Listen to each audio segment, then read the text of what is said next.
Voltamos para o nosso terceiro bloco dessa bela entrevista esclarecedora sobre as questões da saúde coletiva. É óbvio que nós vamos fazer outras entrevistas com a doutora, né? Inclusive acompanhado de outros atores no cenário para que possamos formar uma mesa redonda e ter várias opiniões. E eu fiz a seguinte pergunta para ela. Você acha que o poder público municipal, estadual e federal, em vez de ficar com slogans maravilhosos, minha cidade, meu amor, pátria educadora, estado feliz e coisas por aí, se estão fazendo o dever de casa no que concerne à educação da população, no combate às epidemias que agridem a todos, ricos, pobres, remediados, mendigos, seja o que for, a que classe social pertença ou a que classe econômica pertença, melhor dizendo, agride a todos. E aí? Bom, Marco, nas políticas sociais a gente trabalha com o conceito de escolhas trágicas. Não é escolha de Sofia, não, né? Quase escolha Quase. de Sofia, mas nem tanto. Por quê? Há um limite do financiamento. Então, o gestor público ele tem que saber onde usar esse dinheiro. O que é mais importante quando ele pensa em termos da comunidade para o qual ele é gestor público?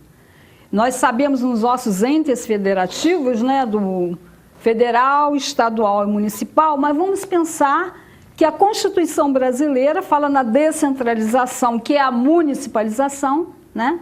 Então, pensando na municipalização, esse gestor público, ele tem que ter uma avaliação dos indicadores sociais e de saúde e, a partir desses reais indicadores, ele definir onde ele vai aplicar o dinheiro.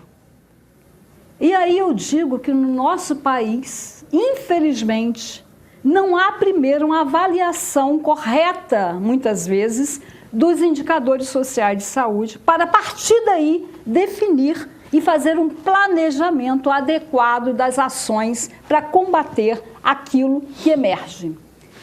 E uma coisa interessante, porque tem coisas que a gente já sabe que vai acontecer. Então, em relação a dengue, zika, a gente já sabe que quando chega essa época, há uma proliferação desse mosquito, então tem que ser ações executadas ao longo do ano. Ações que vão desde ações educativas, sim, a mídia é importante, mas também ações pragmáticas, efetivas, que são aquelas realizadas no dia a dia pelos agentes de saúde. Menos blá blá blá e mais ações efetividade. Efetivas mesmo. Essas ações, elas são importantíssimas. O que tem acontecido no Brasil, de um modo geral, é claro que alguns municípios estão fazendo corretamente essas ações e outros não, é que os próprios agentes de saúde, eles ficam sem material adequado para trabalhar o dia a dia. Porque são eles que entram nas casas, que realizam as educações em saúde, que conversam com as pessoas. E eu já vi agente de saúde que não tem papel, porque acabou o papel, que não tem a tela que é colocada nas caixas d'água, porque acabou a tela. Eles não têm como se locomover. Então, essas questões são muito pequenas perante uma catástrofe, uma epidemia, e realmente nós estamos numa endemia que em determinado momento, que é aquele número de casos mantidos, que em determinado momento aumenta e faz o quê? É o que a gente chama de epidemia. Nós estamos numa endemia porque durante o decorrer do ano, aqui em Campos nós tivemos casos de dengue e que agora, nesse momento, se apresenta como uma epidemia anunciada. Então, e contratada pela ineficiência do poder público. Então, respondendo, né, a sua questão, eu penso que a sociedade ela tem que estar muito mais exercendo seu papel de controle social, via os conselhos municipais que teriam que ser mais ativas e mudar o seu comportamento, a sociedade cobrar mais isso quando entender que estas ações exigem que o poder público esteja ali para fazê-las, que existe um dinheiro para isso e que isso é mais importante do que outras coisas. A mulher, de uma maneira geral, historicamente nós mulheres, nós fazemos economia doméstica, né? ao longo da vida. Eu que não sou uma dona de casa, né, do dia a dia, sempre trabalhei minha vida inteira fora, mas eu sei o que é economia doméstica. Economia doméstica é você ter em casa. Você sabe que é melhor ter o arroz, feijão, a carne, a verdura e fruta, do que você ficar em determinado momento querendo manter o queijo e o presunto. Em determinados momentos, não fazem bem nenhum à saúde, né? Em determinados momentos, diga-se de passagem, faça economia doméstica, enfrente a população, porque a população vai entender que na hora é preferível investir realmente nessas ações que vão melhorar a saúde e a educação e deixar muitas vezes o entretenimento de lado, que entretenimento não é cultura. Mas ainda há essa falácia de que as pessoas aplaudem, todas as pessoas aplaudem o entretenimento. Mas se você conversar, e eu trabalho numa comunidade menos favorecida há muitos anos, quando eu conheço o povo de perto, não quer dizer que as pessoas prefiram tanto entretenimento em relação a essas ações. Elas não preferem isso. Elas se embalam nisso. Mas não é isso que elas preferem, porque no fundo todo mundo quer viver bem, saudável, numa comunidade sem violência. Aí eu penso que o gestor público, de uma maneira geral, os gestores públicos estão falhando neste país. Então, o diagnóstico seu, a pergunta, a resposta é clara, né? Te deduz não, você foi bem clara nisso, de que não estão fazendo o dever de casa. E como deveriam fazer para que esse dever de casa seja cumprido à risca e que tenha ações efetivas e eficazes. Há uma diferença entre efetivo e eficaz, né? Todo mundo sabe. Se não sabe, vai procurar um dicionário. Não é problema. Qual é a sua opinião? Bom, eu ainda tenho uma visão otimista, né? E eu acho que nós estamos passando por um processo de uma transição democrática e uma transição de forma de fazer gestão no país, né?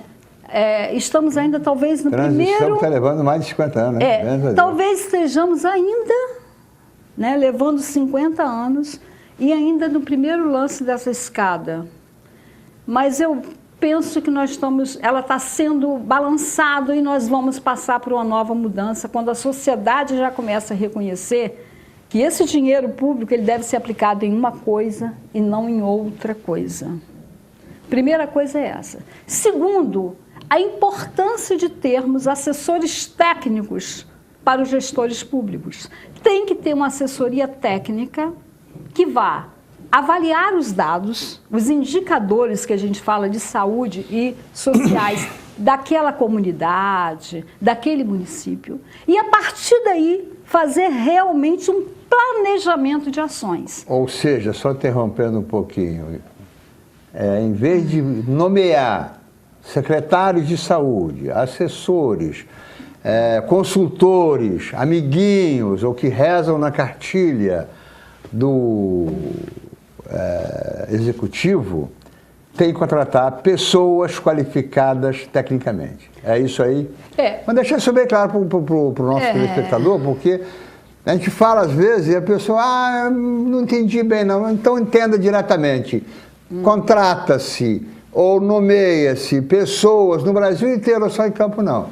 Em Campo, Estado do Rio de Janeiro, Brasil afora, pessoas não qualificadas tecnicamente. Não é que sejam más pessoas ou que não sejam corretas, não é isso não. É que tecnicamente não tem a qualificação devida. Eu já disse e vou repetir, não, que médico entende de doença. De saúde é um pouquinho mais de formação que ele tem que ter. E, aliás, é o melhor profissional para entender de saúde é o médico. Mas ele entende preliminarmente de doença. Então, complementando aí o que você estava falando, me desculpe a interrupção. É claro que há lugar do político, né? E também há o lugar dos assessores técnicos. Tem que ser técnico. Esses assessores técnicos, eles têm que ser a base, né? Para que eles possam fazer um bom planejamento e ser um político que seja capaz de entender as reais necessidades de saúde daquela população o qual ele é gestor. Ele entende as regras da eleição. E se for um político, um gestor, que não tem essa sensibilidade, também não vai dar certo. Vai ficar difícil. Nós temos que terminar o nosso programa, infelizmente, mas nós vamos continuar esse programa depois, que agora estamos entrando na questão da fervura, né? Da questão para acabar o cozimento, né? Porque falta muita fervura e muitas cabeças aqui para ficarem bem caprichadas e bem acabadas. Bom, eu queria agradecer a sua presença e dizer que estou contando com você sempre para novas entrevistas, como agradeci ao Maron e ao Pellegrini. Nós estamos formando um time para fazer um bate-bola constante, uma discussão constante sobre a questão da saúde como um todo. Não é da doença, não, é da saúde, entendida como no seu sentido mais amplo no bem-estar físico, social, mental e econômico, que ninguém é feliz sem poder comer, sem poder pagar as contas dele. Muito obrigado, continue conosco. Foi mais um programa da Saúde em Foco, da Terceira Via TV, e nós esperamos que você nos acompanhe.